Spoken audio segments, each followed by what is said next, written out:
We're good? All right. Okay, I'd like to call to order this meeting of the Hartford Selectboard on Tuesday, October 15th, 2024 at 6:02 p.m. Our first item is the Pledge of Allegiance. Would anyone like to lead us this evening? John? Pledge allegiance to the flag of the United States of America and to the republic for which it stands, one nation, under God, indivisible, with liberty and justice for all. All right, thank you very much, John. Sure. Okay, we have no liquor control business, but we do have cannabis control business. So I will end this portion of the select board meeting and we will read. Oh, I'm sorry. I forgot to read the script because we do have one member who is joining us remotely. So I do have to generally read this. Okay, so this meeting is a hybrid meeting, which means that some or all of the public bodies meeting remotely, and some are meeting physically in a previously noticed location where the public may attend to observe, listen, and participate contemporaneously. One member of this public body or other staff is present at the location to ensure that the public can participate if desired. Please note that while we strive to provide means for those attending remotely to participate in the public comment period, there may be technical difficulties or reasons that otherwise prevent or interrupt remote public participation. Therefore, it is important to note that the open meeting law only ensures the public's right to participate and comment at a public meeting by attending at the designated physical location as posted in the notice and agenda. If a member of the public or of the public body has technical difficulties accessing this meeting remotely, please alert us by email at selectboard@hartford-vt.org. In the event of a technical difficulty that cannot be resolved, we may continue the meeting if necessary to a time and place certain. Please note that all votes taken during this meeting that are not unanimous will be done by a roll call vote in accordance with the law.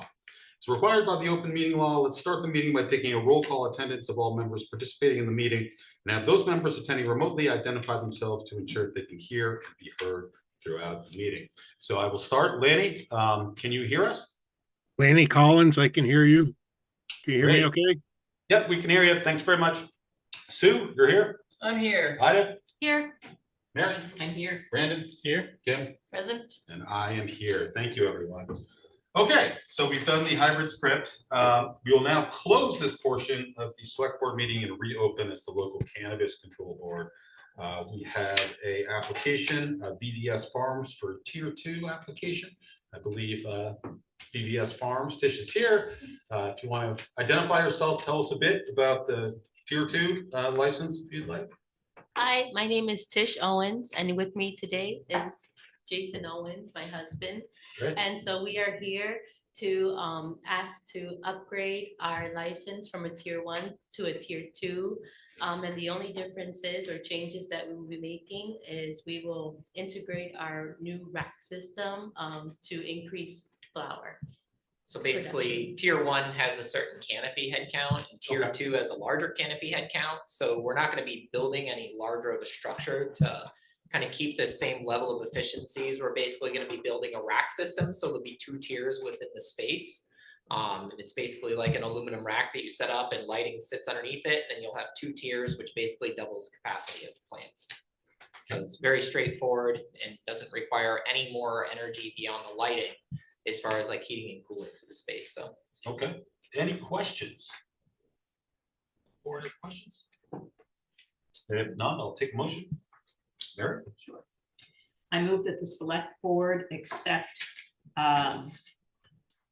number S -0000100043 WS Farms tier VVS.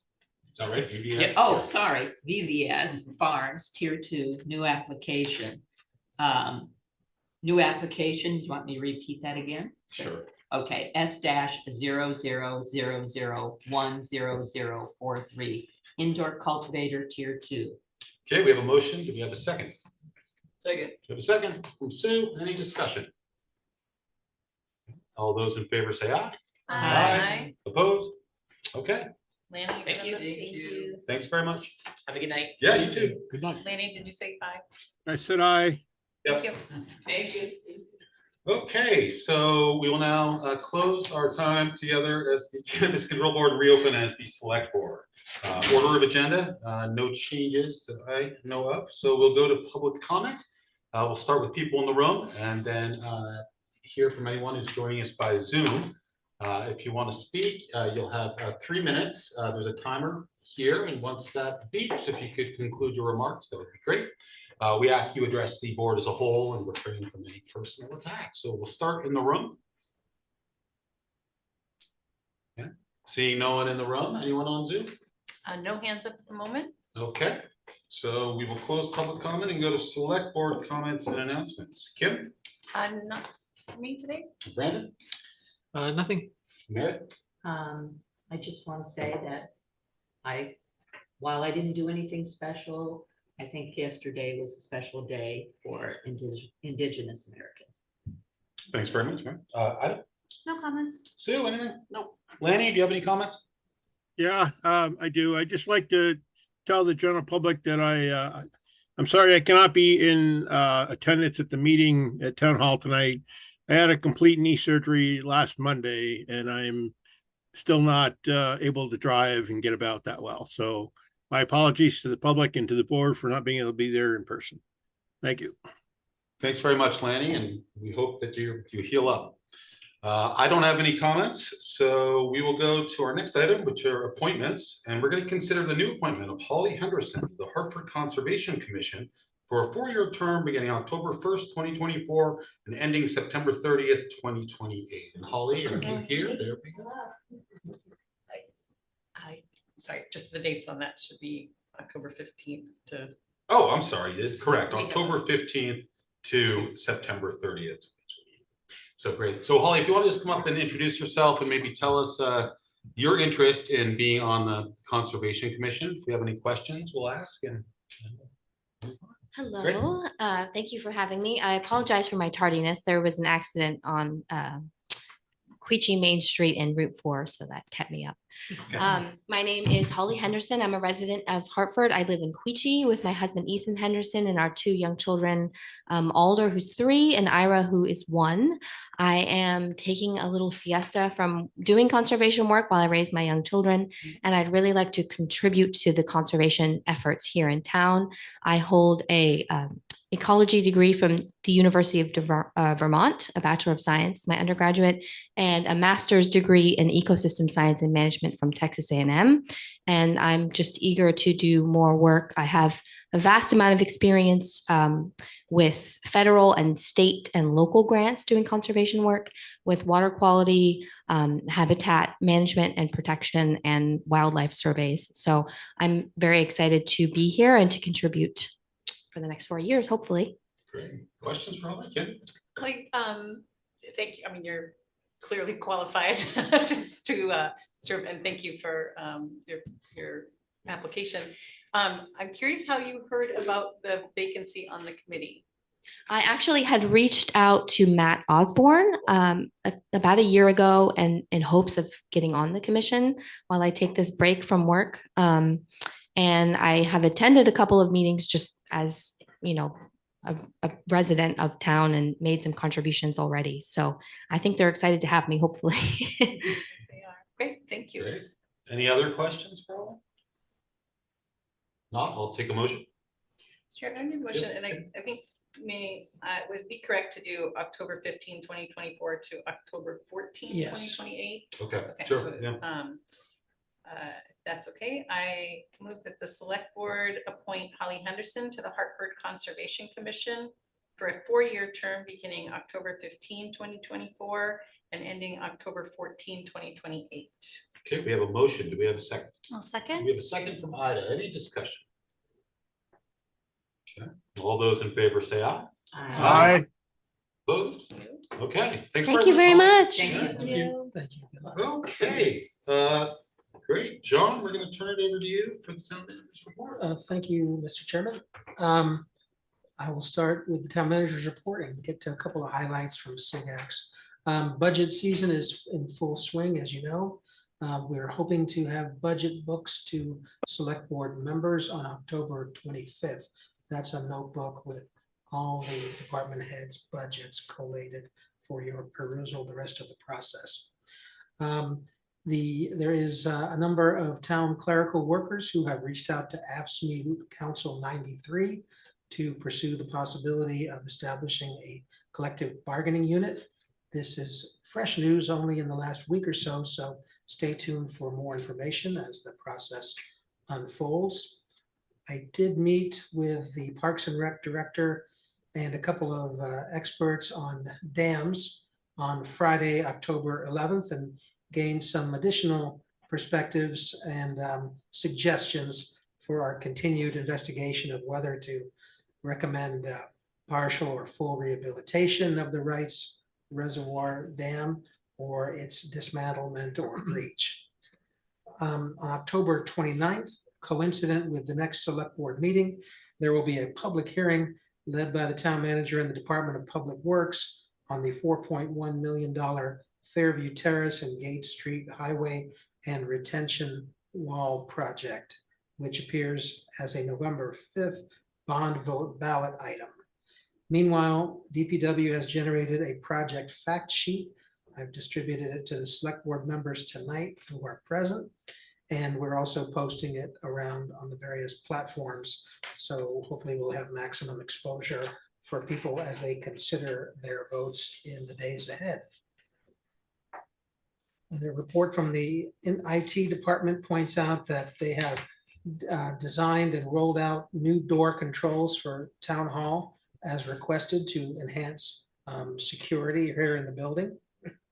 As to our communications and media specialist, JD reports that he has disseminated the first edition of Hartford News and every other week newsletter designed to keep residents informed and connected.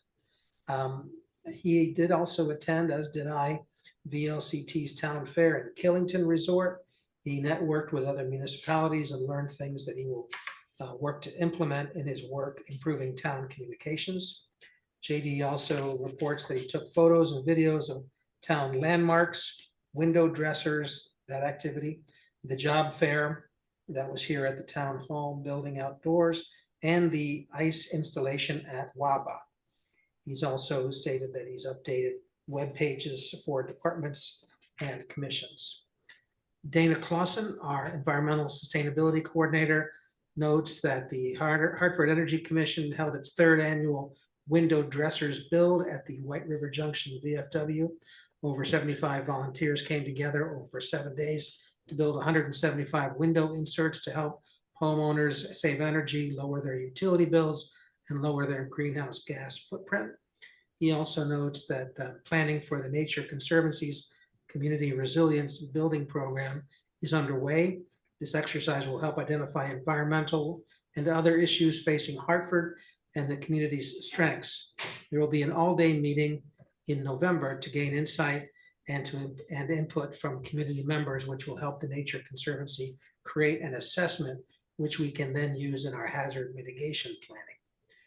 The Department of Public Works points out that the DPW director and the town manager met recently with Casella Waste regarding how curbside recycling is currently done and Casella's transition to a mechanical collection system using 96-gallon totes.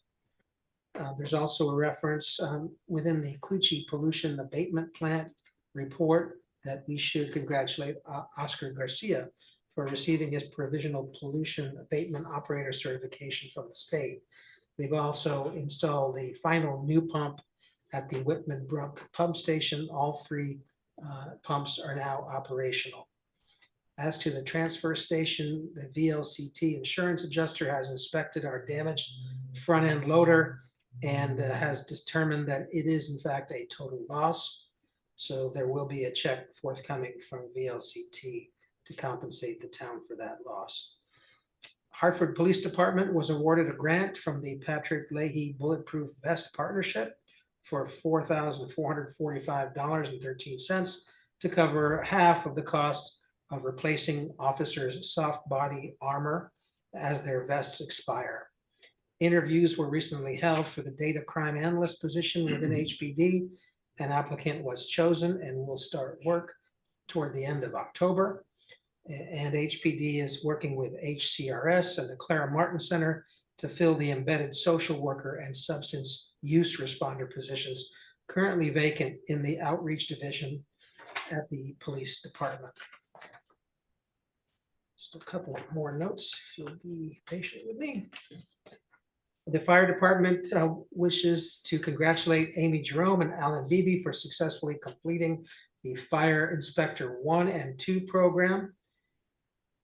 There's also a note that unfortunately, due to upcoming construction of station number 2, the fire department will not be holding an annual open house activities this year as storage of equipment is being condensed at the station number 1, limiting space.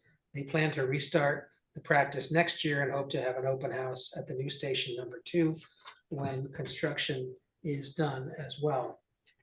The planning department notes that since January of this year, 177 zoning permits have been issued, which is roughly on par with last year's 170 permits at this time.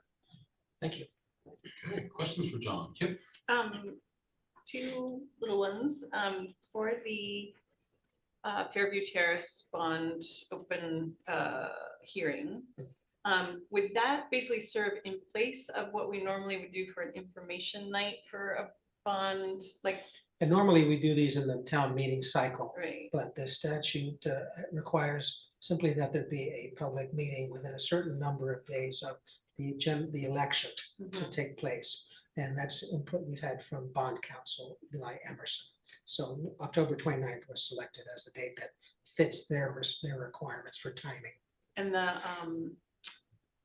yeah, I mean, that's only like 7 days before the Right. election, okay. And there has to have been 3 newspaper publications in the Valley News, the first of which was today, I believe, will be one on the 22nd and the 29th. Then in a few days, the town clerk will be posting it in the 12 normal places that she is required to do for any such initiative. Were the newspaper postings like a press release or just the standard like they do? Legal agenda? notices. Just legal notices? Yeah.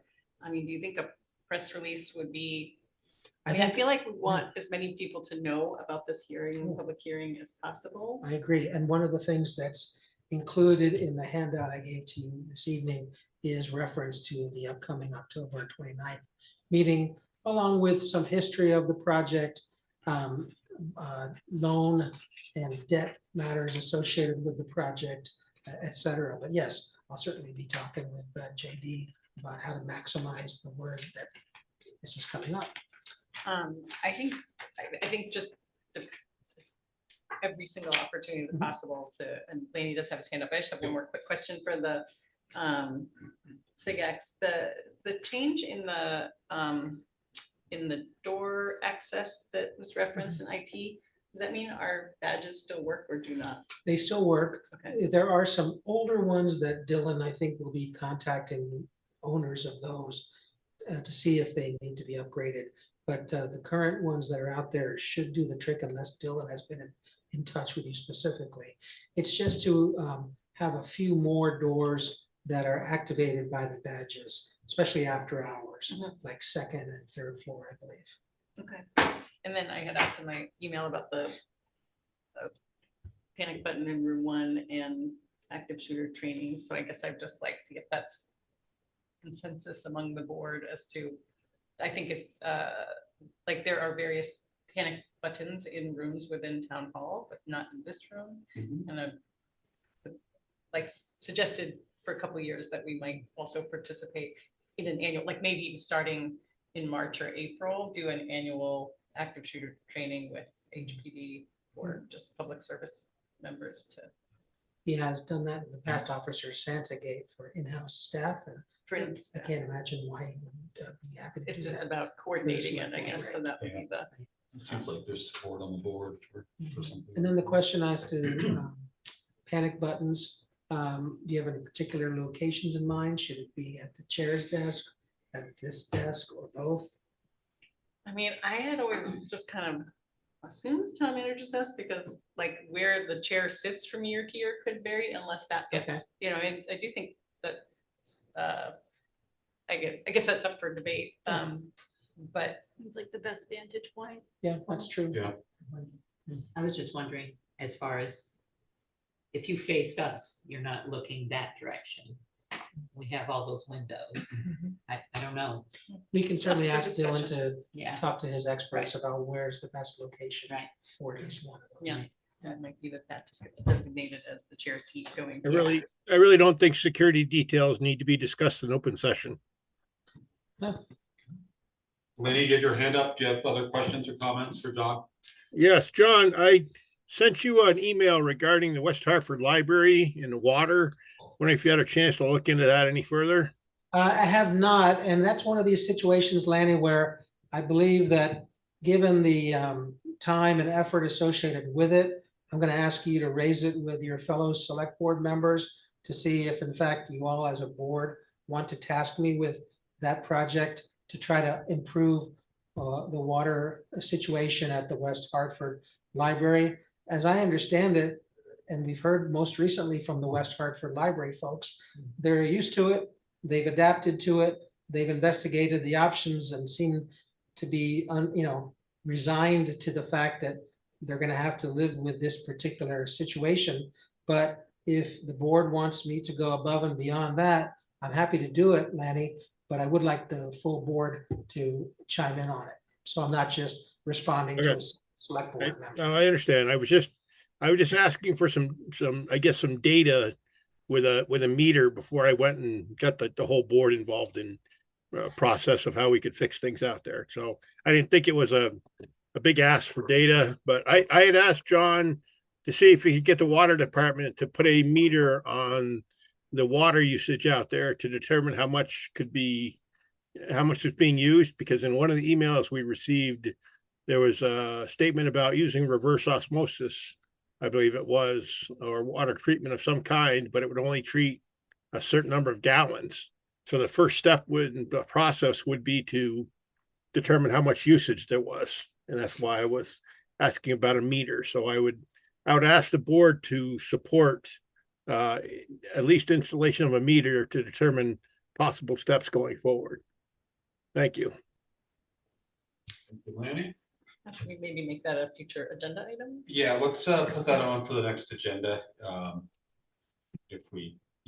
think that makes sense. We can put it on as an agenda item and discuss. Any other questions for John or comments about the town report? Brandon?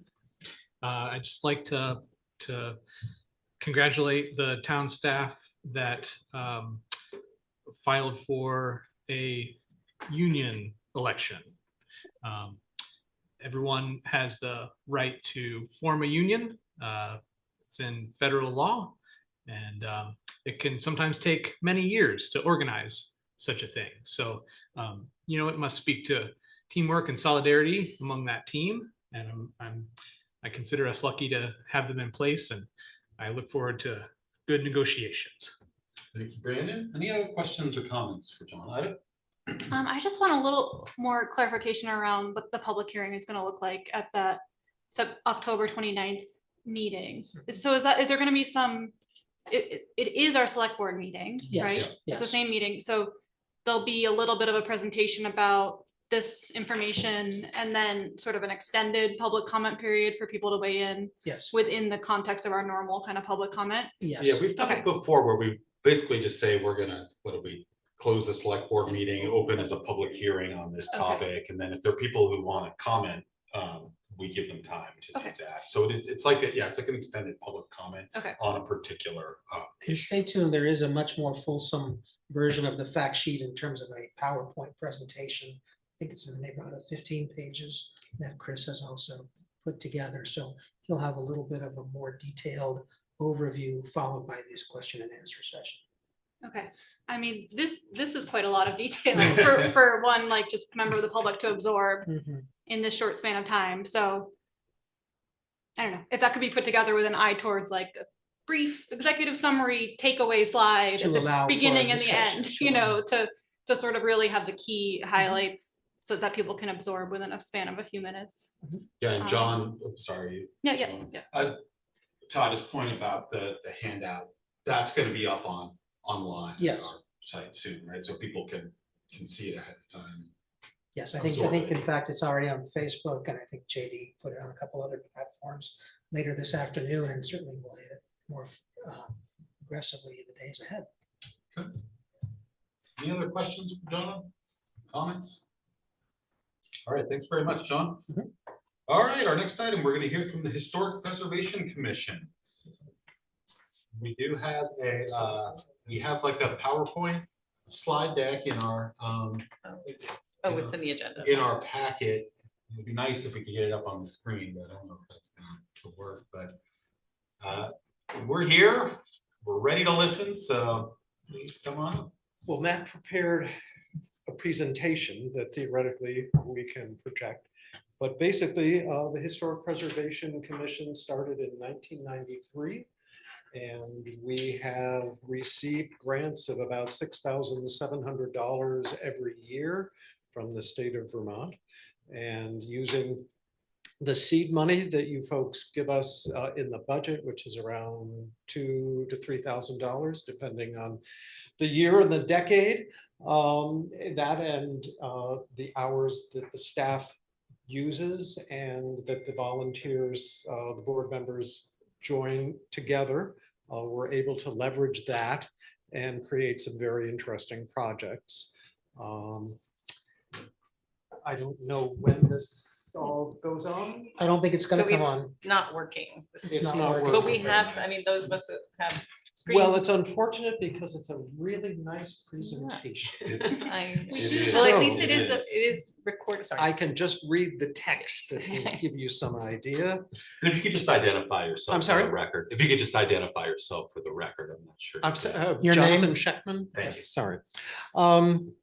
So the purpose of the Hartford Historic Preservation Commission is to create and maintain a system to survey and inventory historic properties within the town of Hartford, review nominations of properties that are under consideration for nomination to the National Register of Historic Places, seek and prepare applications for funding for preservation activities, advise and assist individuals, boards, and commissions on matters relating to the preservation of historic resources, and perform additional responsibilities as required. So we are just advisory. We don't have any power. We just do some research and get some grants and pass on the information to whichever entity is interested in that. So we promote, educate, and support efforts to identify, appreciate, and preserve our shared cultural heritage, including historic sites, structured settlements, villages, cemeteries, districts, and intangible assets such as the memories of past events within the town of Hartford.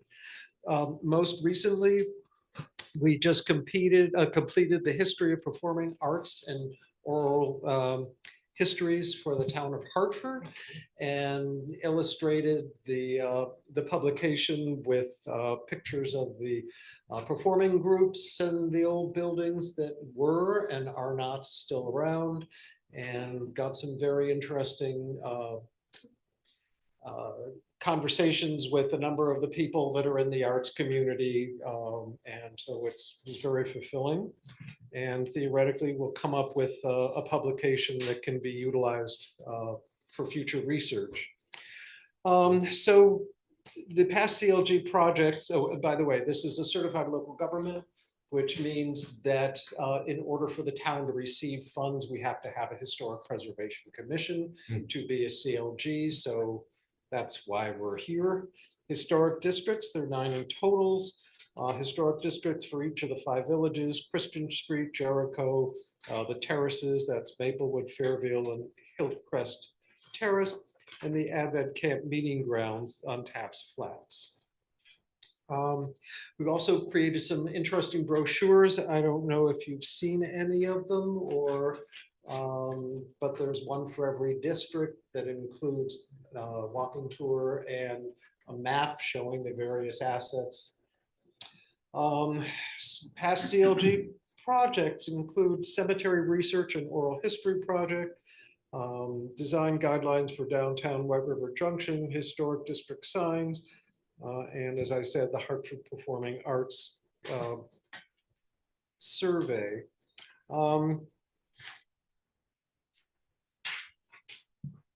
Basic idea with all of this is that a few people are making quite an interesting impact on the town. And there's some, future directions we'd like to go in, and some of it has to do with demolition ordinance. We're very concerned that a number of buildings just seem to disappear overnight at the whim of the developer. And we at least have the opportunity to do some research, to do some measuring and photographs, and store that with the local historic society, Hartford Historic Society. But by and large, we're just here to do good and to get all the input possible. We're also trying to interface with the educational system and try to do some workshops and some educational consciousness raising for some of the classes so that they're aware of some of the amazing history that this town has. And certainly being in this building, which I know took a little bit of hue and cry to have it materialize, but it's such a marvelous asset. And I just, realized that the people in town and visitors are just amazed at this building.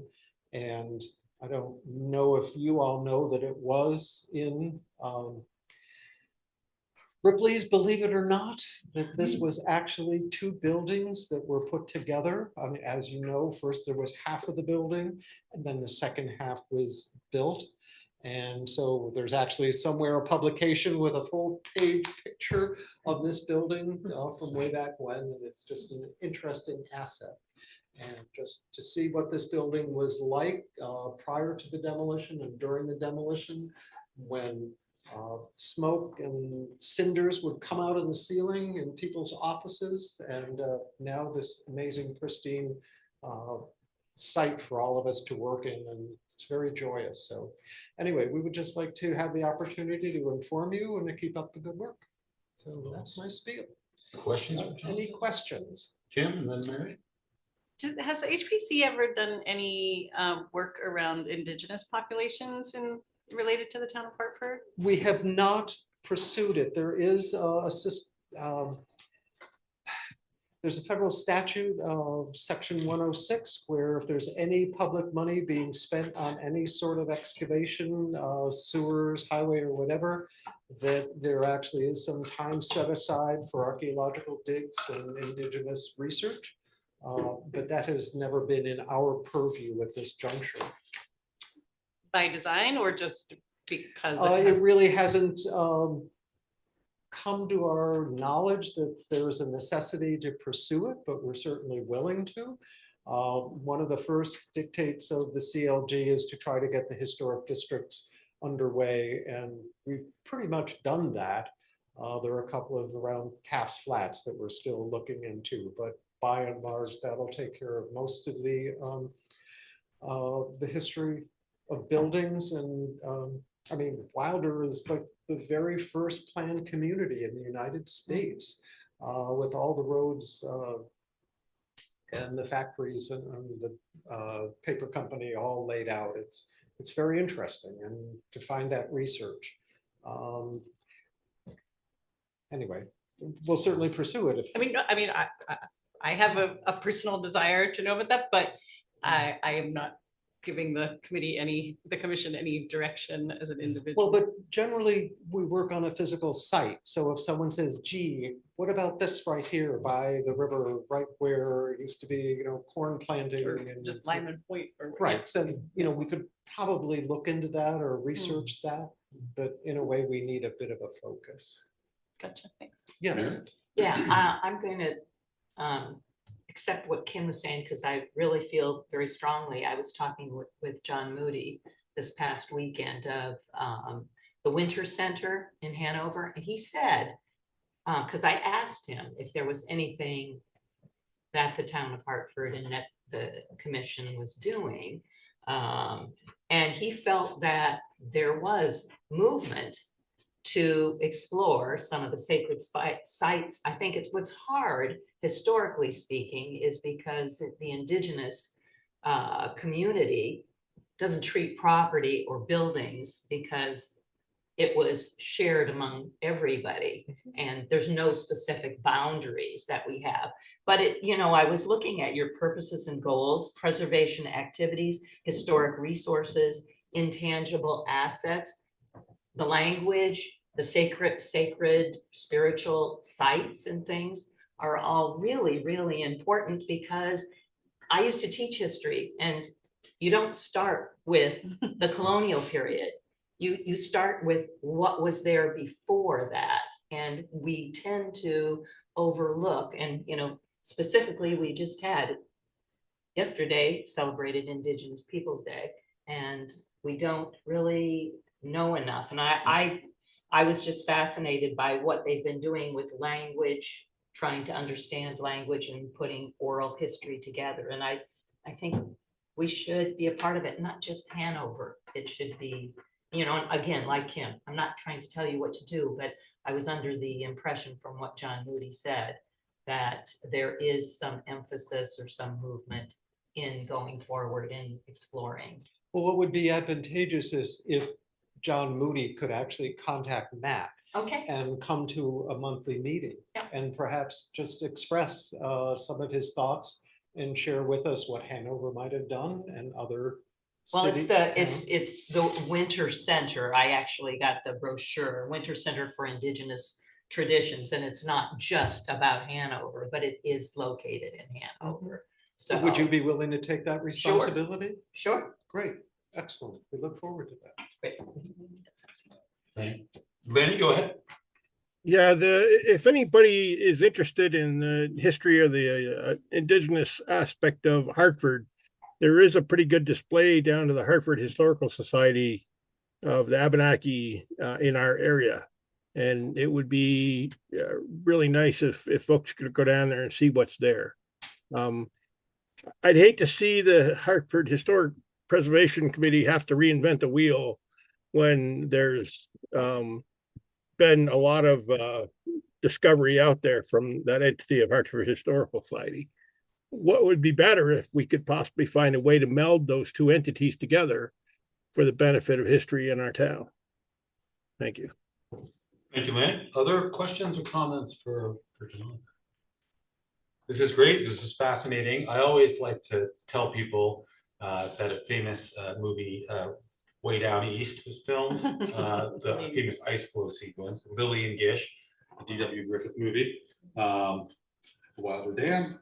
And so we got a lot of history here. And that's what I always like to share with people. But this is great. It's fantastic hearing what you guys are doing. I also just wanted to comment, Lanny is our liaison and Mm-hmm. is very helpful in the meetings and shares some great thoughts. So we really appreciate his presence with us. Great. It's great. And that's my story. All right. Thanks very much. That's great to Thank hear. Okay, so our next item, John, maybe Scott's here for this one. Designate code number for dilapidated building ordinance. I believe we have an existing ordinance that just is not currently being enforced because it doesn't have a code number. But Scott, I'll turn it over to you. Sure. So the fire department has been using the dilapidated building ordinance since 2011 as an enforcement tool. The fire marshal is currently tapped as your building safety officer that does these inspections, usually in conjunction with the health officer. We discovered that, while the board at the time did adopt the ordinance, they failed to recommend a chapter and section notes in the town code. So this is an effort to get a chapter, specifically chapter 100 identified in the town code, thereby giving us the ability to use the enforcement powers which are within the ordinance that allows us to pursue enforcement actions through the Judicial Bureau. And that's when we discovered that we couldn't do that until chapter and sections were cited so that they can be noted in any civil violation. So that's what we're asking him to do today, is authorize chapter 100 in the town code be made the dilapidated building ordinance. Questions for Scott on this one? Mary? Yeah, I have two quick questions. Mhm. One of them is, do you have in mind any buildings that you think are kind of in the town of Hartford that you think are going to qualify for this? We are actively dealing with one right now. Okay, and then the other thing, which is really minor, and I don't know what the process is to update this, but there was some language she that we could, and while we're always doing, being concerned about the language we use in ordinances and things, that we just update that. John would have to speak to the process for language updates. Yeah, I mean, I think that if you're talking about substance of the ordinance, I would think that the language of the ordinance can be viewed as substantial, might require an ordinance amendment process, which would offer some legal requirements in terms of public hearings and more formal adoption. Here, I think all that's being asked of you is to correct a formal deficiency in the name of the ordinance. That's how I would draw the distinction, but we could certainly put it on a list of things to update. We may be able to grant like sort of a freestanding power when you look at the ordinance to update the language to like be gender inclusive and- Yes, and yes, things yes, like that. I yes, know the yes. legislature does some of that stuff each year when they go through the statute. I'd be happy to ask the LCT if we have that inherent authority without the need for amendments of documents. I just don't know, as I said here. Do we have other questions for John? Sue? Has this kept you from being able to enforce the ordinance? Yeah, up until this point, it has not. We've been successful at using the methods within the ordinance to get structures secure, sometimes removed from properties. In this case, we're at odds with the current landowner, requiring us to go to the Judicial Bureau, and we can't do any actions through that without chapter and section assignments. Thank you. Yep, you're welcome. I suppose we don't know why this was unassigned like at the time. I have no idea. It This was gets oversight. prior to me being the fire chief, and I don't know why. I think it was oversight at the Yeah, time. no, mean, I that think makes sense. we had adopted general code to be our code authority. And I'm not sure why they weren't assigned at the time. Kim? Currently, like the way you would locate this ordinance is to go into the vault in the town clerk's office and look in that green book. Is that Yes. the only? So the green book, this is another subject for John at some point, I'm Well, sure. this could be discussed at an upcoming meeting. Yes, so the green book contains some photostat copies of Yeah. board approved ordinances from prior boards. Yeah. That just haven't been put into the book, although they are ordinances of the town.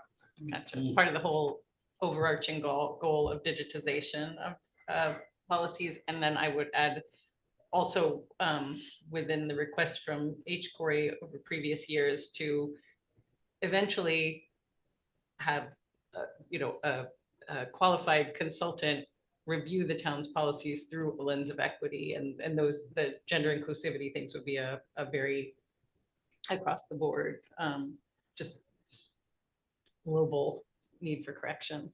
Lanny does have his hand up, I Yep, think, Lanny. again. Yeah, Chief Cooney, Laney here. I fully support this 100%, but my question is in regards to, is there an ordinance that goes further than this? And the reason I ask that is because of what we're facing at the end of the bridge in Hartford Village. That is not, in the truest sense of the form, a structure. However, it is a potential safety risk with the blocks that are stacked up there. If some of that ground should give way and those blocks should shift, that's a potential for some major problems. So is there something that addresses that kind of authority of the town to take action on those type of properties? I think you'd find this ordinance, along with other powers of a municipality through state statute, combined allow you to perform, both as a select board, as a municipality, changes to certain areas in town when you recognize specific hazards. I believe we've discussed this as department heads with the town manager regarding properties affected by landslides and natural disasters and things like that. There's many mechanisms. It's about coordinating the right ones, I guess, Lanny, with what you're trying to accomplish for a specific site. And after this ordinance is enforced, what is the actions that the town can take, I guess, and the time frame? I did read this, but I mean, can we theoretically remove the building or remove the hazard, I guess I should say? At some point, yes, through the courts, we can take possession of property. The Okay. intent of the ordinance is to work collectively and cooperatively with the homeowner to improve the property, to address health and safety risks that we identify.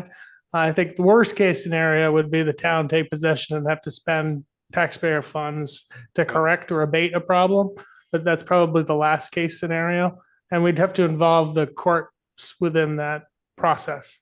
I do not disagree with you, sir, on that, but thank you very much. I think there's a lot more that we could do with this. Thank you. Any other questions or comments for Scott or John? If not, I will take a motion. Mary? Sure. I move that the select board assign chapter 100 to the dilapidated building ordinance in the code of the town of Hartford, Vermont. Okay, we have a motion. Do we have a second? Second. We have a second from Ida. Any discussion? All those in favor say aye. Aye. Opposed? Aye. Okay. Thank you. Thank you, Scott. All right, we're still with you. So our next item is to designate deputy building safety officer. Yeah, you're with me for like 4 in a row. All right. Yes, as we just spoke about the dilapidated building ordinance, and I think the town manager mentioned in the SIGACs, we had 2 of our members just become certified fire inspectors. So this is an adjunct job for them, as the ordinance specifically spells out building safety officers. It's the board needs to assign both the building safety officer and the deputies to execute the ordinance. Right now, the fire marshals identify as your building safety officer. We'd like to assign 2 deputies, those being the 2 deputy fire marshals, which are Amy Jerome and Ellen Beebe. Questions for Scott? Okay, I'll take a motion. Kim, or Brad? Oh, sure. Thank you. I move to appoint Deputy Fire Marshals Amy Jerome and Alan Beebe as Deputy Building Safety Officers. All right, we have a motion. Do we have a second? I'll second. Second from Kim. Any discussion? All those in favor say aye. Aye. Opposed? All right. All right, Scott, transfer reserve for fire marshal vehicle. Yes, again, we have 3 employees in the fire marshal's office, 2 full-time and 1 part-time. We have 2 vehicles currently assigned in that division. We've been able to survive thus far as our probationary deputy fire marshal had been doing ride-alongs with the fire marshal to learn the trade and to get their certification. That's about to be finished, and she'll be released on her own, doing her own inspections throughout the community, which puts us down a vehicle. Now, we do have alternative vehicles to use in the fire department, but they're the larger diesel 1 tons. One operates as a tow vehicle, the other one operates as a plow in our forestry unit. So there is another vehicle to be used, but in talking to Dana, our sustainability coordinator, about what other options are out there, it was recommended that we consider a plug-in hybrid for use. We do already have a RAV4 hybrid that the fire marshals use, and the PD has a RAV4 hybrid as well. This is the plug-in version, so we can use the charging station of public safety to use. We do maintain a reserve account for the purchase of fleet vehicles, and we're just asking for your authorization to transfer funds from reserve and execute a purchase with, in this case, White River Toyota, who actually came in under the state contract pricing. I'm happy to answer any questions you have. Questions for Scott? Lanny has his hand up. Lanny? Yeah, Scott, the only question I guess I have is, this is going to be hybrid, meaning it will be gas electric, correct? That is, and that's a recommendation, Lanny, from the manufacturer, because it still is going to operate as an emergency vehicle. So it's got to have a mobile radio installed. It's going to have some emergency lights put on it and things like that. And that goes outside the scope of the battery in the vehicle for a full plug-in. So they recommended the gas combination as well. No, I support that. My question is there not an older PD cruiser that we can have passed down to us to use for this? Currently, no. In fact, the PD is getting another vehicle as well. Staffing's changed quite a bit. There's quite a lot of fleet usage for sure. Yeah, there is no other vehicle available in fleet currently. What is the life expectancy of a plug-in hybrid vehicle versus a gas vehicle? I hadn't researched that, Lanny. We typically keep our rolling admin fleet for 8 to 10 years. Okay. So the other concern I guess I have is does our mechanic within the police department have the tools and the skills to be able to work on this vehicle? Yeah, we sent him to EV training school. Actually, Dana got us a grant to send him up to Burlington, where a whole bunch of EVTs in the state took the EV and hybrid program. Okay, it's I guess where everything is covered. Thank you, Scott. You're very welcome. Okay, thank you, Lanny. Any other questions for Scott? Okay, I'll take a motion. Mary? Okay, I move that the select board authorize the town manager to transfer funds from the fire ambulance reserve account for the purchase of a plug-in hybrid vehicle from White River Toyota for the fire department. Okay, we have a motion. Do we have a second? I'll second. A second from Kim. Discussion? Okay, all those in favor say aye. Aye. Opposed? Okay. And finally, review bids for cardiac monitors for fire department. Yes. So as you know, we have operated 3 ambulances. The cardiac monitor is a multi-use device that we carry. It's relatively highly sophisticated.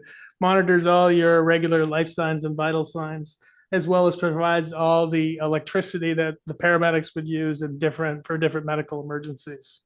The units we have are our Life Pack is the name of the manufacturer. We use the Life Pack 15s. 2 of those units are ending service life, which would require replacement, and is what we budgeted for in the current FY25 budget cycle. We put out the RFP to both Zoll, and Stryker, which makes the Life Pack, and Zoll came in at for 3 units, $122,264.68, and Stryker Medical for $142,654.76. So I had my staff bring both vendors in, demo the units, research the units. We had our medical control doctor from Dartmouth Hitchcock come over, do his piece and his review of it as well. The committee recommended us switching to the Zoll medical product. It is my judgment and the team's judgment that it's safer for us to transition to 3 new ones versus 2 of the new Zolls and one of our older units to eliminate the possibility of errors in the field by them switching between these 2 different pieces of technology. So what we proposed and what we were able to get from the manufacturer was a purchasing option that allows us to pay what we have budgeted, which is about $79,000 in the current fire department budget towards this purchase, and that they wouldn't charge us interest. They just expect that they would get the remainder of the payment at the beginning of our next fiscal year, so in the FY26 budget. So that is one option we explored, and that's the one I'm recommending. That's the one I just barely recommended to the town manager and the finance director for the FY26 budget. So my draft budget includes that payment within it that you'll be seeing during the budget cycle as well. Other options that we could have done, possibility is financing it through a lease purchase option, which was available as well. They had an extended plan where we could have financed the unit for 2 additional fiscal years if we needed to. We could also draw from, although the reserve account the fire department maintains is for fleet apparatus, personal protective equipment, and self-contained breathing apparatus. The board could choose to pull from the fire department reserves to make that purchase as well. So there are other options. This is just the one I've recommended as the most feasible. Okay, questions for Scott? Can I ask a question? Yes, you meant. So you've indicated that the ones that you currently have on staff are outmoded, or what's? Ending service. 2 of them are ending service, which What does means, that mean? yeah, so that means the manufacturer will no longer do the service updates to those 2 But units. are there other entities that can do the same thing? It's not as if the units are actually defective. There just isn't a maintenance for them? Is that what you're implying? There isn't a certified maintenance that we're aware of that would provide that Have you level of service. researched that? Couldn't there be like an independent company that serves? There may, but I said, we dealt a lot with our medical director on it, and I think that there's definitely a concern of liability for using equipment that the manufacturer decertified. And how old are these units? The two that we're going to replace, I believe, are 12 years old. The newest one is 7, I believe it's 7 years. 7 makes sense, yeah. Questions for Scott? Kim and then Mary? I mean, I definitely, I don't like the idea of committing fiscal 23 budget dollars. I am fully in support of the purchase. I do think it's just not prudent practice to do that. I mean, in theory, the fiscal 26 budget could not be passed by the voters. I mean, this would be a small piece of that. But I guess was the finance director was fully in support of this method of payment? Does anyone know? We didn't discuss it in depth during the It was more process. just Yeah. notifying of us of Yeah. his intention to present that budget. I mean, I guess I'd be more inclined to take would you receive the third Immediately. monitor so that you'd receive them and install them all at the same time?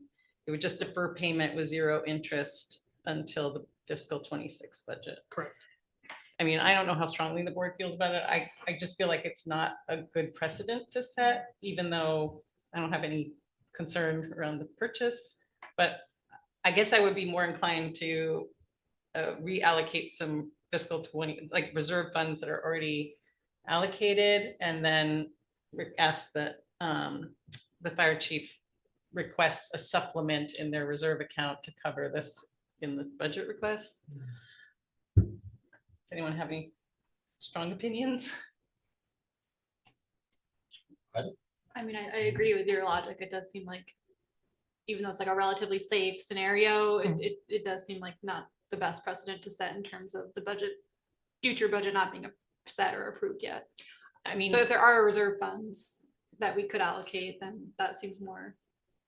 one other Safe. thought, sorry to interrupt, That's it. I'm done. Yeah. but like we are going to have,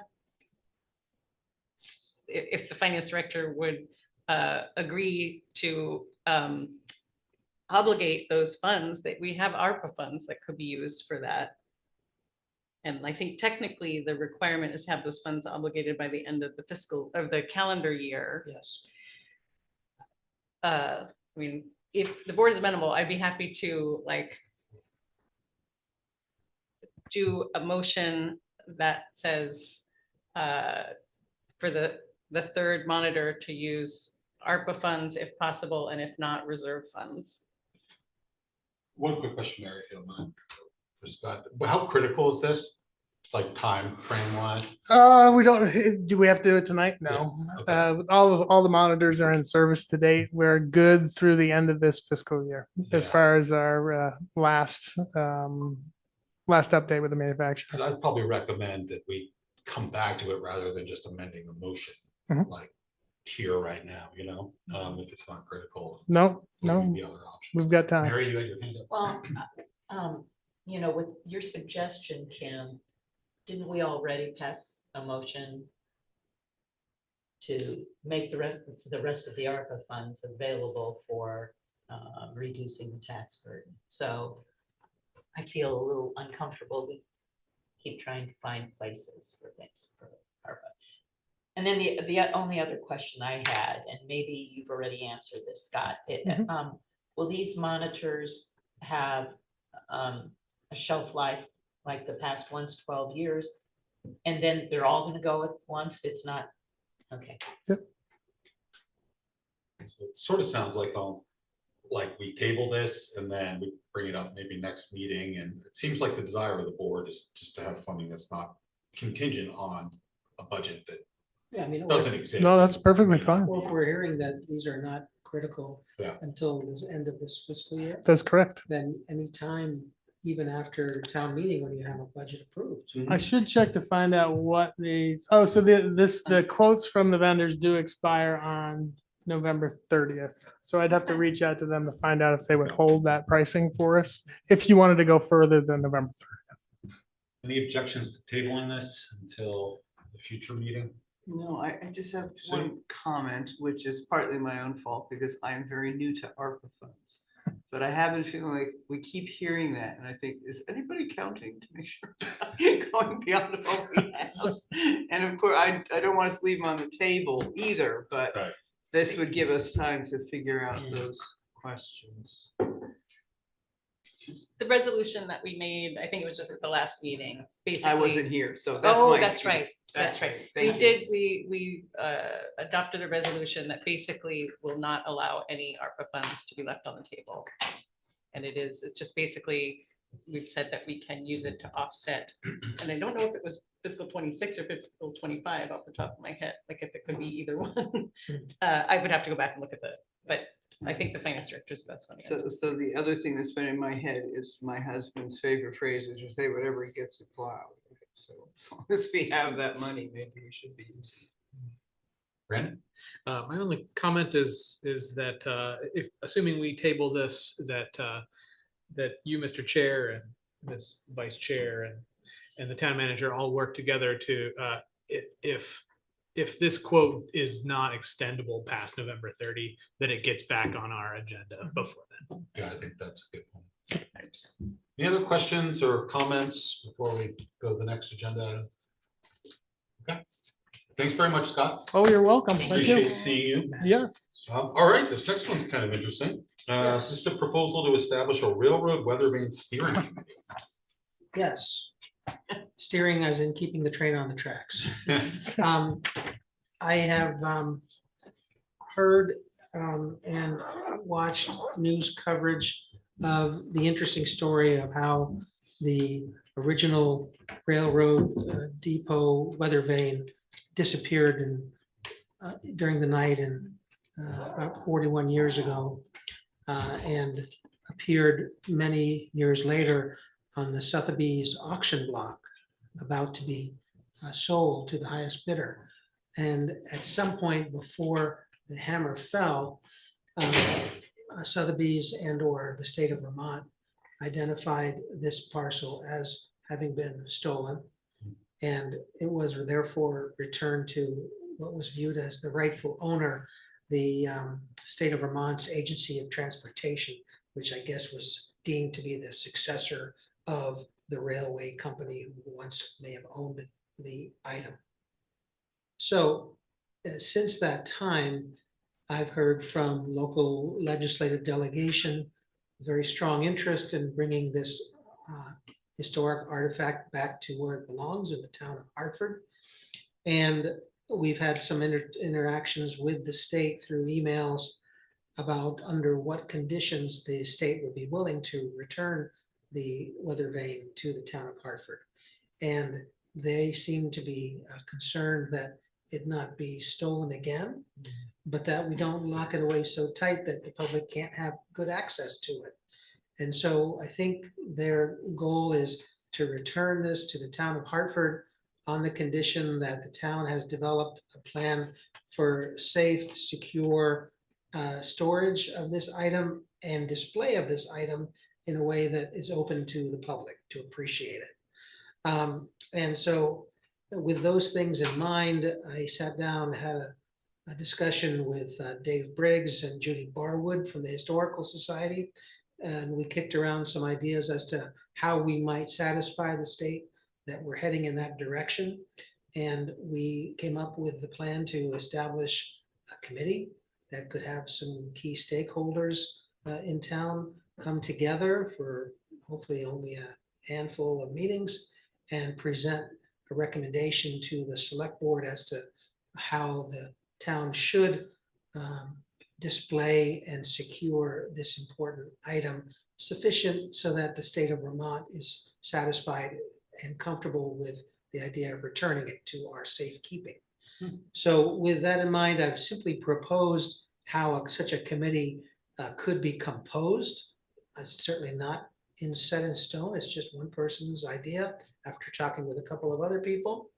And I put it to you as to whether you'd like to proceed along these lines of establishing a committee and who might sit on that committee and who might appoint those people to such a committee and what would their charge be? Sue? Couple of questions. Is there something about that Weathervane that made it particularly attractive to thieves? Does it have a particular value? I don't know, but I'm thinking that the state of Vermont has a couple of their folks who want to sit and observe the activities of this committee once we establish it, if we establish it. And I presume they'll know an awful lot more about the history of this item than we do, since they had interactions with Sotheby's about it. Well, I'm just asking because maybe the state would have an interest if it was something above and beyond a bad debt or bet. You know, they said, I bet you can't take that. And then they took it and they didn't know what to do with it. You know, if there's nothing particular about it, I think that's worth knowing. But if there is, hi, Jonathan. May I? I'm not in Wait for the charge. chair. Wait for the chair. I'm just Jonathan, the chair. please, can you come up to the microphone though, just so we can make sure it's recorded? It's just a valuable collectible and the people that collect it. And I'm not sure if this is the case, but a helicopter came over and plucked it off of the top of the building and scooted away. So I don't know what the value is, and I don't know what Sotheby's was offering it for. But you know, one of the thoughts might be to actually build a secure case and have it sit right out here in the middle of the lobby, and people can come in and look at So it. then within this bizarre subsection of humanity, they just took it because that's what they love. You're saying it isn't like there's nothing particular about I this think one. it's a piece of railroadiana or whatever you want to call it. It's an engine. Yeah. And so, Yes, no, I understand what it is. That's what Right, I was but- trying to determine. Would this be a particular attractive item to other people trying to sell it, trying to steal it if we had? yes, it could be. Okay. So, you know, I would just Yeah. want to see a secure case with alarms and cameras and whatever, but in a public space that people can just enjoy. Right. And so, you know, that's why maybe the railroad station, but maybe here, but certainly, you know, not downtown and, you know, in White River Junction in the lobby of the hotel or something of that nature. It's just my thought. And I know at the Historic Preservation Commission last month, we did discuss this possibility of what would happen to it. So, you know, whatever you folks decide would be great. So John, this is like, John, thank you very much, Jonathan. Appreciate it. So like this committee, ad hoc committee is kind of a prerequisite to us actually like getting it back. I think the state wants to see a process that's open and transparent and Okay. inclusive and engaging. My only question looking at it, I mean, sometimes we have these commissions where it's like people apply and we vote on every applicant. And then also depending sort of on, I mean, this one, when I first saw it, kind of struck me as should we consider just allowing like you or someone else to appoint the members? I'm open either way, you know, it's just a question of like, do we want to review every applicant and, you know, make decisions? I think as to items, as to members 1 through 4, we could have those organizations themselves Yeah, that's designate a delegate to this group. Then the board can easily decide whether a select board member or a town manager should sit in to represent the town's interests if they're separate or distinct from the others.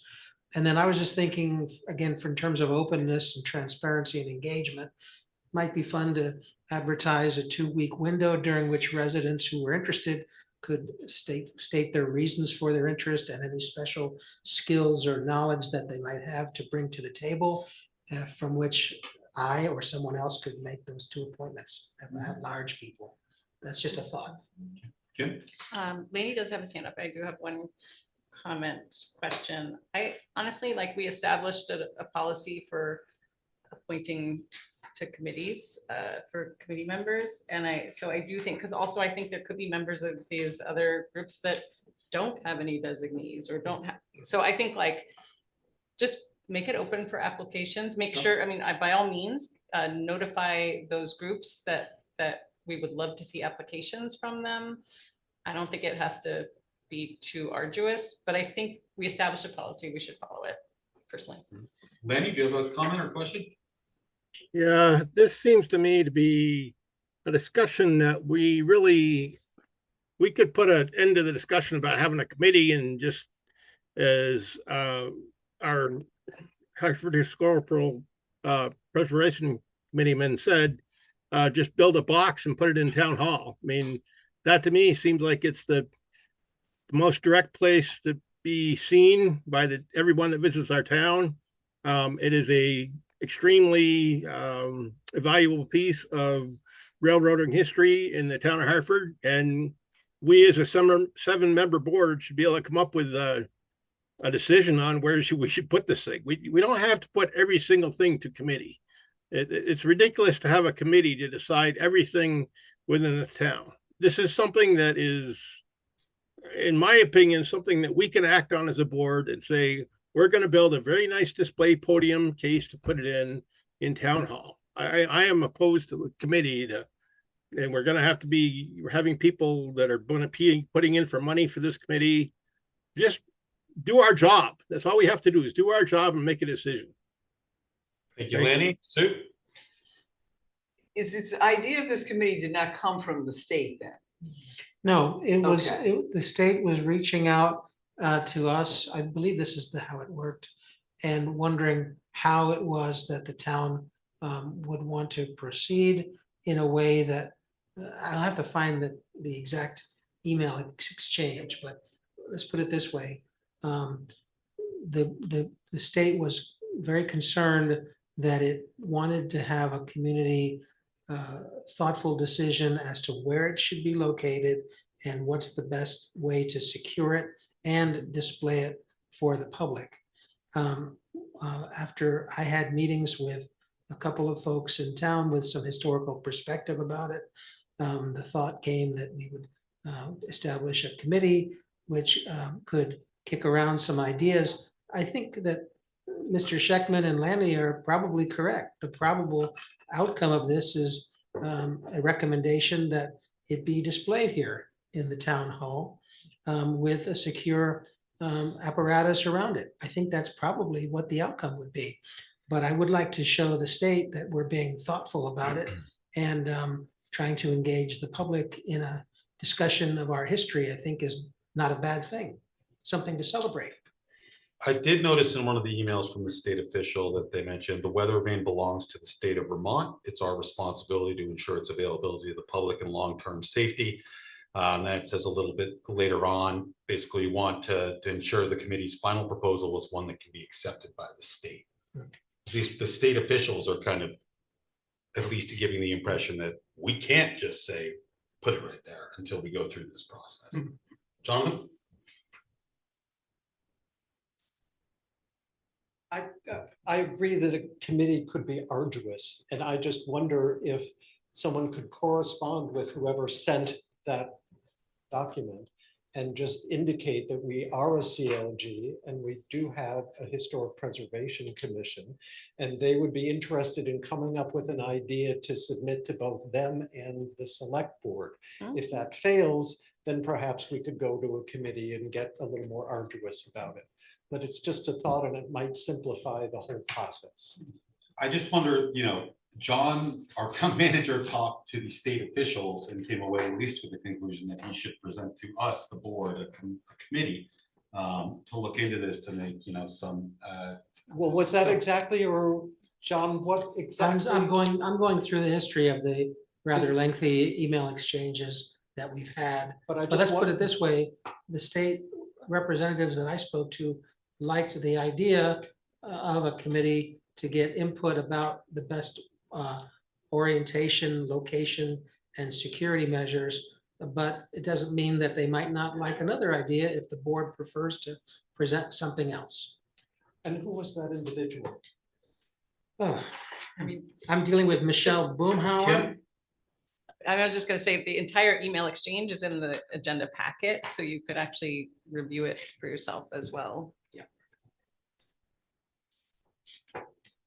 Ida?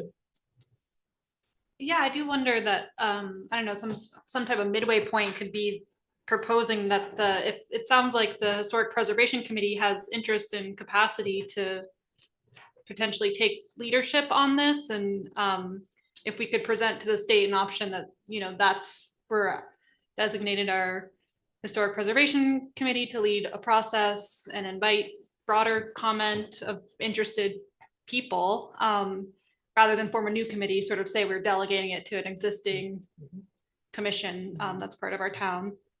To answer your question, Jonathan, I've been dealing with Judy Ehrlich and Michelle Boomhauer. Okay, I will need the documentation. It would be great if the commission could just communicate with those people and just get a sense for exactly what they're looking for. It would also be advantageous to find out who will fund this, because you have the woodworking, the glass, the alarm, the cameras. Well, they own it, so. Well, that's it, right? So, Good luck. but that would be another aspect of it. There's lots regardless of of what the- cultural support grants that come out from the state. And so I think part of the process might be to identify the rough costs associated with some kind of approach, like a wooden base and a fiberglass enclosure with cameras and lights, what have you. As long as Tom Cruise doesn't come down. Yes. Yes, Mary? One of the pictures shows this Judith Ehrlich. It says V-Trans Historic Preservation Officer, so Right. it sounds like there's a connection right there. Yes, we're dealing with the railroad station and the depot and that whole building that's got to be rebuilt. So we're Right. working with them on that also. Right, so that sounds like a good place to start. What's the board's pleasure? I mean, my thought on it is looking at this is that the state says we own it. If you have a steering committee, maybe we'll get it back to you. Like, it doesn't seem like creating this committee is a very heavy lift. So I don't really know what, Well, it depends on the Yeah. application process. well. Look, I mean, I think the idea of displaying it here is fantastic, but I mean, it seems like the state is asking us to just jump through this hoop before we get it back. And, it just, if we want to go back and have other alternatives, we can. It's just gonna, Would you further mind delay if it. we just communicated with Ms. Ehrlich and just found out exactly what she had in mind? Because again, they're coming from a desk in Montpelier and they're just ruminating about what the process is, whereas we already have something in situ. David Schutz, the Vermont State Curator, also had an interest in observing the And process. we work with him daily. Okay, there you go. I'd be more than happy, That was my Mr. Chairman, All right, it sounds like. I'd be happy, Mr. Chairman, to communicate with Okay. these three folks, let them know about the nature of our discussion tonight, No, and come ask back. them if a referral to the Yeah. Preservation Commission might be acceptable in their view, as long as they were an open committee, open to inputs. Yep. Okay. Jonathan, It Mike. only has- Manny? Yeah, Mike, Manny? yeah, thank you. So we have within our town a Hartford Historic Preservation Committee. This artifact is from Hartford. It is historical and we wish to preserve it. There's no reason to go to any other committees other than the Hartford Historic Preservation Committee on this thing. We don't need to have another committee. We already have one in place that's more than qualified to handle any discussions and negotiations about this. Thank you. I feel like the emails we got from state officials contradicts that, but we'll let John talk to them, let Jonathan talk to them, and we can come back and figure it out, Sue and then Kim. Jonathan, did you come here expecting to have a whole new job on your plate when you left? No way, not at all. But you seem happy about it, so. Well, it's again, part of the town tradition, and railroad is so much about this town and we want to preserve it. So having it right out here, amazing. Yeah. Fantastic. Kim, but it does seem like you'll come back to this. John, Yes, right? I will Kim? give you an update. Yeah, Okay. I fully support this path. And I do think that there was also in that email exchange, which you can read in the packet as well, there definitely was an emphasis on public input. So maybe if it does end up going to the HPC, that that the commission can work with the town manager and the communications person to make sure that there is ample public notification. Do you have thoughts about where, how this should be handled? Like, I think that would be important. Could we do that through this meeting? So you do the work and then we could put it on the agenda as a public.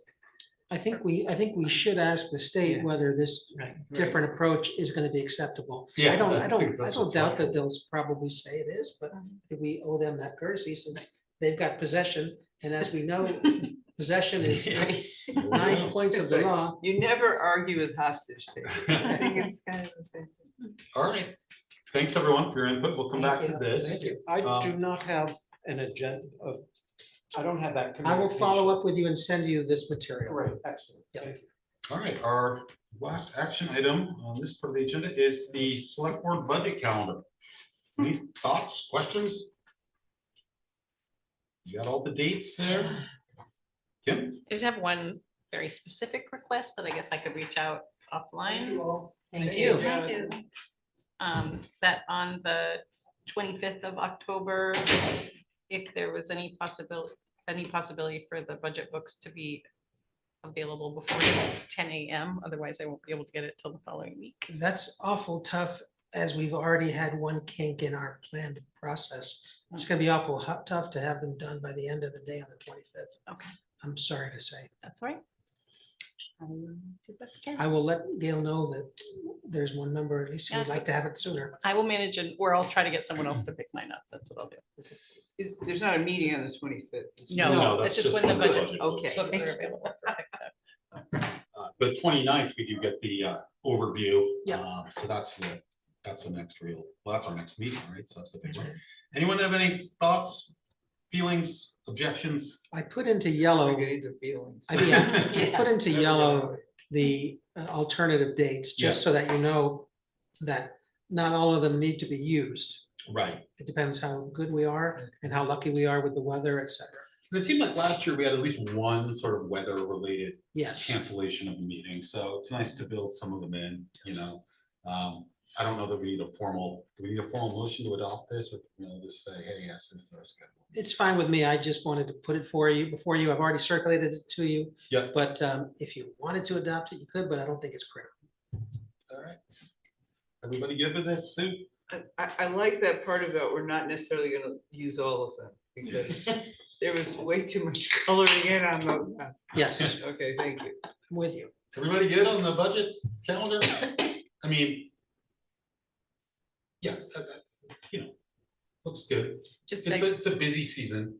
I would remind the board members to pay attention to the dates the questions are due for the Right. upcoming meetings, because that can be, you know, in our normal cycle, when we get the agendas, like the full packets on Friday. I usually send my questions on Monday. For a Tuesday meeting, that's gonna be too late. It's like, I think November 12th is the deadline for the November 14th and 19th meeting. So just keep that in mind. And not that we won't be able to answer any questions. It's just a courtesy, because we will probably all have a lot of questions. So if there's things that can get answered before we're in the public session, I mean, those questions can be discussed, but it just makes things a lot more efficient. Yeah. Okay. All right, looks like we are in agreement on the calendar. That brings us to commission reports. Kim, anything? Oh, yeah, you want to start at the other end? 'Cause I- Manny, do you have any commission reports? I have nothing. Okay, Sue? Nada. Ida? No. Mary? Okay, I have two. Hartford Conservation Commission.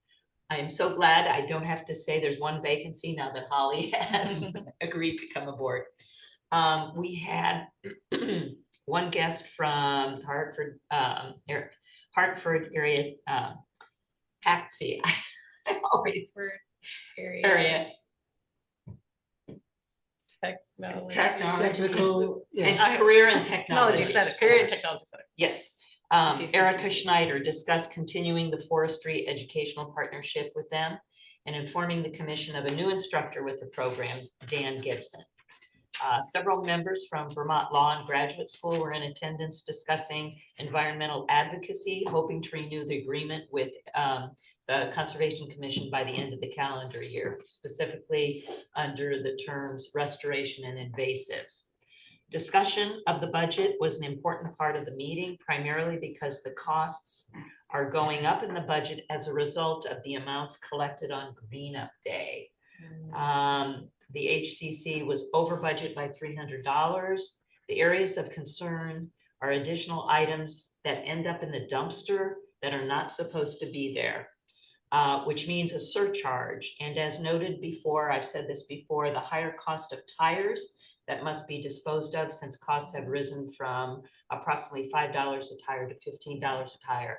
What I wish Matt Osborne was still here. What's been happening with Green Up Day is that some places people are putting out tires and other items that they don't want to have to get rid of themselves. So it's costing us more. So the commission moved to use funds from other areas of the budget that have not been used to address this issue for now, but they're going to have to bring that discussion back.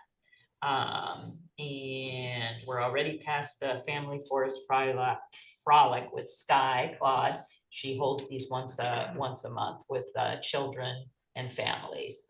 And then H. Corey still has one vacancy, student liaison. A new vice chair was elected by the commission, and its member is Susan Mullins.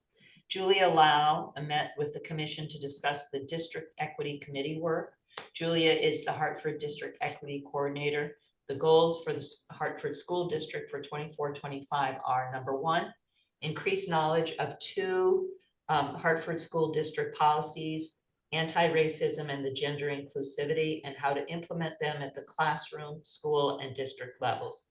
Number two, begin phase one of restorative practices through advisory and meeting circles. And number three, begin writing a policy, resources centered around neurodiversity and disabilities. There were 2 days in September, the 25th and the 26th, dedicated to restorative practices training for Hartford school staff, 20 of them across the district, and will continue 7 more times throughout the year. And then finally, meeting frequency for H. Corey and times were discussed, and we're working on a trial period of operating once per month during busy months like November and December, March and like July or August. And 2 times during months that are not as busy, and the meetings will be moved to 7 p.m. rather than 6 p.m. Think about budgetary needs as the season is upon us. Mary, Brendan, anything? Yes, just very quickly, the Committee on Housing and Homelessness met again, and much discussion continued on the inventory of rental housing in the town. But what I wanted to point out especially is that everyone should put it on their calendars this Friday from 3:30 p.m. to 8:30 p.m. the 9th annual block party happening at Lemon Point Park. It was, if you remember, it was originally supposed to be in June, and there was like 110-degree heat wave, so we canceled that. At any rate, I mention it at this time because the Housing and Homelessness Committee is going to have a table there, and we're going to have a little booth where sort of like StoryCorps, if you've listened to that on NPR, we'll have a nice microphone. It's actually my microphone from doing audio journalism. Well, the question we're asking folks to contribute a little story on is your experience with housing in Hartford. Has it been hard for you to find? Was it easy? Do you have other interesting stories along those lines? So hopefully we get some folks, and hopefully I'll see anyone listening or here there as well. Great, thanks very much. Kim?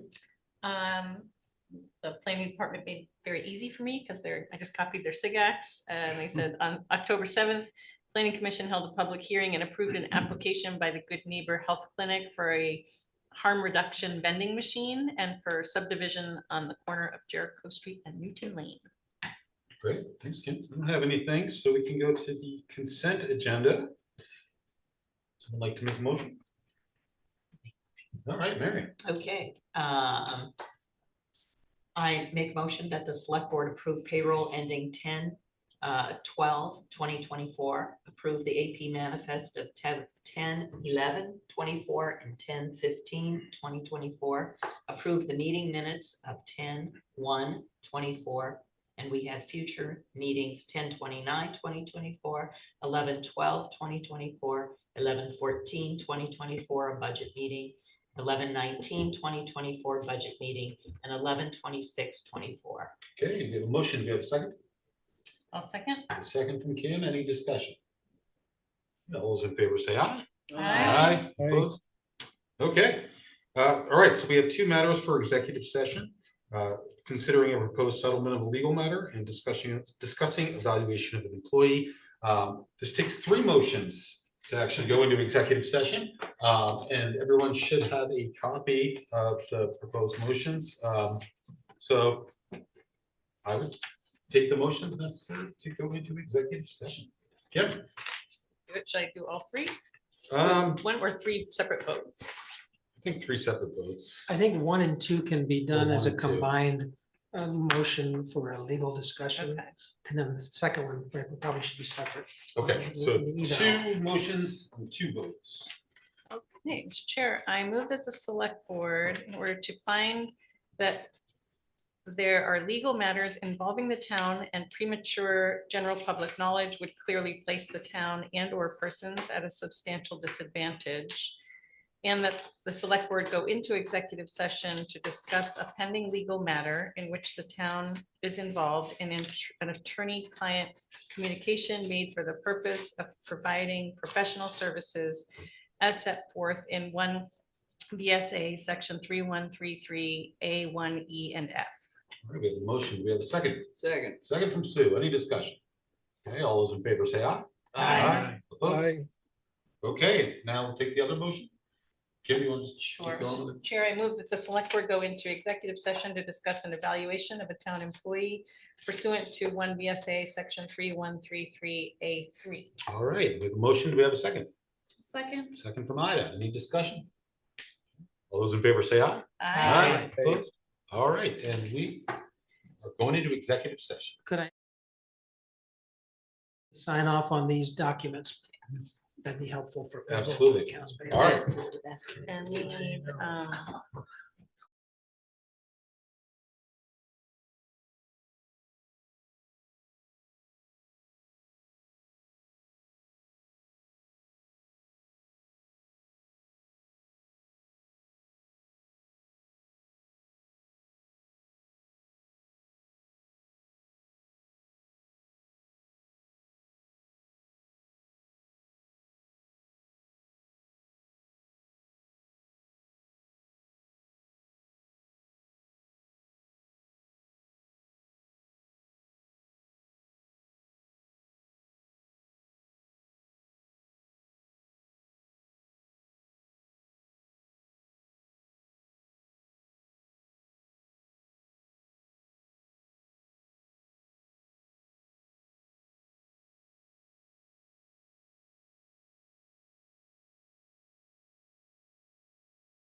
meet. Great.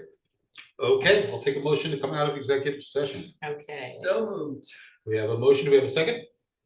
A second. We have a second from Brandon. Any discussion? All those in favor say aye. Aye. Okay, we are out of executive session. I will take a motion. Okay.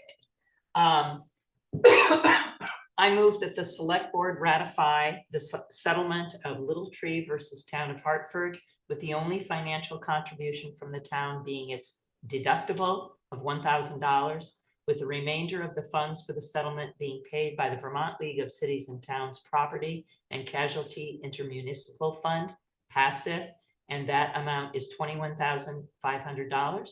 That the town issue a letter to Little Tree in the form of negotiated and agreed to by the parties, and to authorize town manager John Haverstock to sign any necessary documents. All right, we have a motion. Do we have a second? Second. We have a second from Sue. Any discussion? All those in favor say aye. Aye. Opposed? Okay, I will take a motion to adjourn. So moved. We have a motion from Kim. Do we have a second? Second. Second from Sue. All those in favor 8:21.